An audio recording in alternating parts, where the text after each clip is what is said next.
David took up this lament concerning Saul and his son Jonathan, and ordered that the men of Judah be taught this lament of the bow. It is written in the book of Jasher. Your glory, O Israel, lies slain on your heights. How the mighty have fallen! Tell it not in Gath. Proclaim it not in the streets of Ashkelon, lest the daughters of the Philistines be glad, lest the daughters of the uncircumcised rejoice. O mountains of Gilboa, may you have neither dew nor rain, nor fields that yield offerings of grain, for there the shield of the mighty was defiled. The shield of Saul, no longer rubbed with oil from the blood of the slain, from the flesh of the mighty. The bow of Jonathan did not turn back. The sword of Saul did not return unsatisfied. Saul and Jonathan, in life they were loved and gracious, and in death they were not parted. They were swifter than eagles.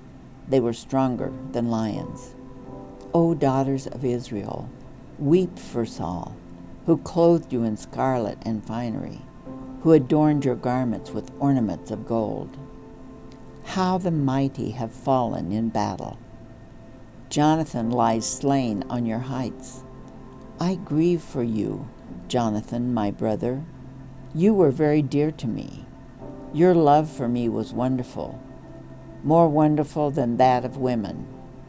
How the mighty have fallen! The weapons of war have perished. David must surely have mixed emotions as he considers the future. He is obviously relieved to be free of Saul's constant threats, but the mantle of responsibility is now his. His kingship over all Israel is still some 7 years away. He must rule over Judah alone until civil conflict is resolved and he is accepted by all the people. The most significant move which David will make as king of Israel is the capture and occupation of Jerusalem, known even until this day as the City of David. To that city he will also return the sacred Ark of God and make initial plans for the building of a permanent temple. For all his efforts, David is assured by God that he and his family will be blessed. The account of these initial years begins with David seeking God's guidance, one of the many traits which makes David such a special leader for God's people. In the course of time, David inquired of the Lord, "Shall I go up to one of the towns of Judah?" he asked. The Lord said, "Go up." David asked, "Where shall I go?" "To Hebron," the Lord answered. So David went up there with his 2 wives. David also took the men who were with him, each with his family, and they settled in Hebron and its towns. Then the men of Judah came to Hebron, and there they anointed David king over the house of Judah. When David was told it was the men of Jabesh-Gilead who had buried Saul, he sent messengers to the men of Jabesh-Gilead to say to them, "The Lord bless you for showing this kindness to Saul your master by burying him. May the Lord now show you kindness and faithfulness, and I too will show you the same favor, because you have done this. Now then, be strong and brave, for Saul, your master, is dead, and the house of Judah has anointed me king over them." Meanwhile, Abner, son of Ner, the commander of Saul's army, had taken Ishbosheth, son of Saul, and brought him over to Mahanaim. He made him king over Gilead, Ashuri, and Jezreel, and also over Ephraim, Benjamin, and all Israel. Ishbosheth, son of Saul, was 40 years old when he became king over Israel, and he reigned 2 years.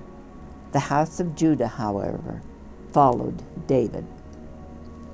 Abner, son of Ner, together with the men of Ishbosheth, son of Saul, left Mahanaim and went to Gibeon. Joab, son of Zeruiah, and David's men went out and met them at the pool of Gibeon. One group sat down on one side of the pool, and one group on the other side. Then Abner said to Joab, "Let's have some of the young men get up and fight, hand to hand, in front of us." "All right, let them do it," Joab said.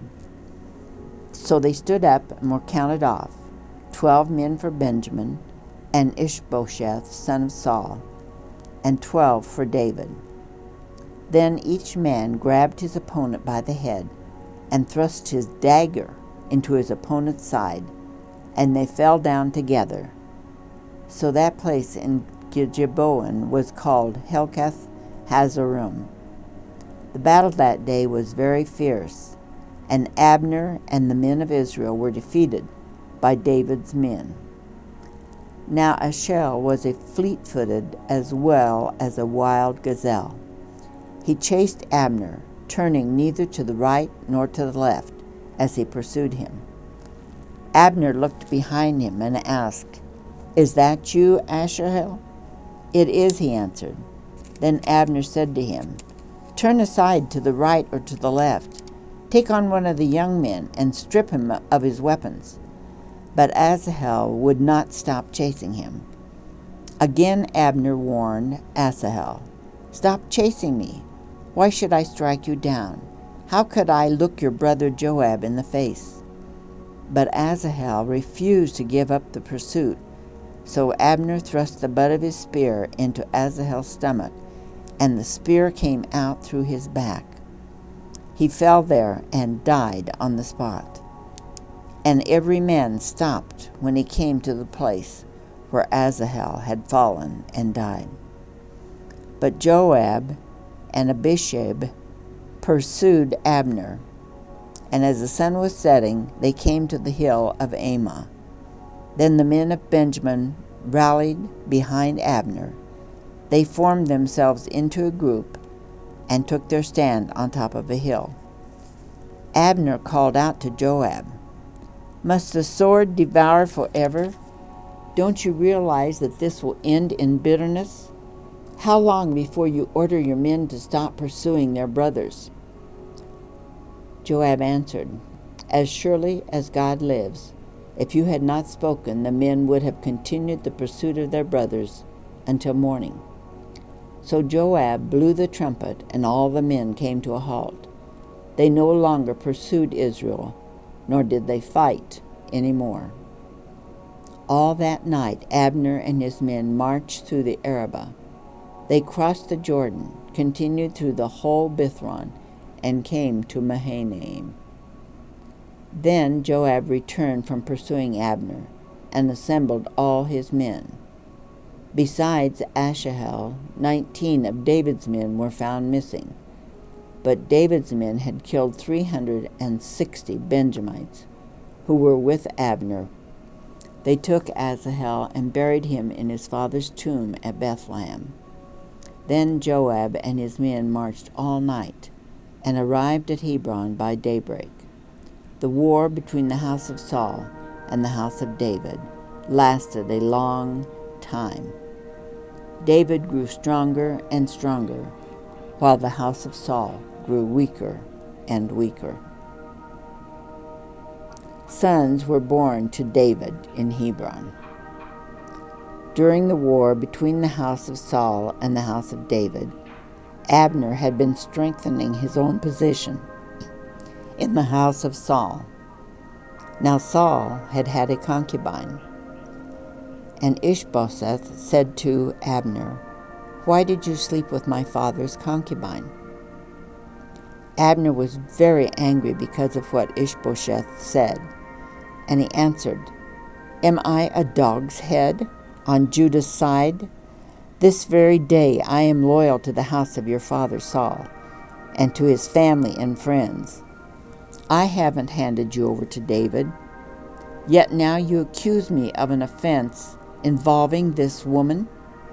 May God deal with Abner, be it ever so severely, if I do not do for David what the Lord promised him on oath, and transfer the kingdom from the house of Saul, and establish David's throne over Israel and Judah, from Dan to Beersheba. Ishbosheth did not dare to say another word to Abner, because he was afraid of him. Then Abner sent messengers on his behalf to say to David, "Whose land is it? Make an agreement with me, and I will help you bring all Israel over to you."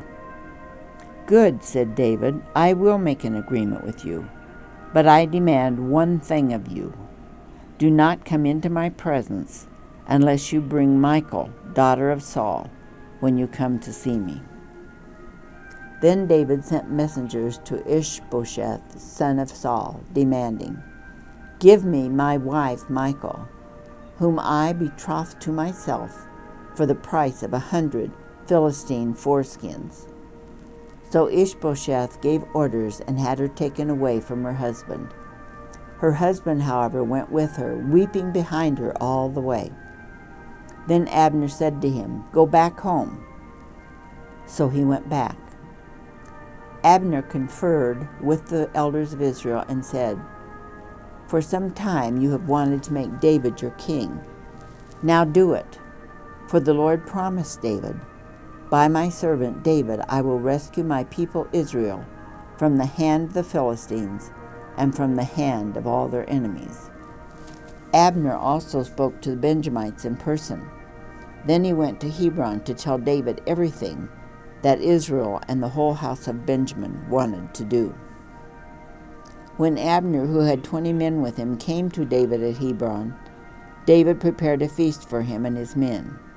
Then Abner said to David, "Let me go at once and assemble all Israel for my lord the king, so that they may make a compact with you, and that you may rule over all that your heart desires." So David sent Abner away, and he went in peace. Just then David's men and Joab returned from a raid and brought with them a great deal of plunder.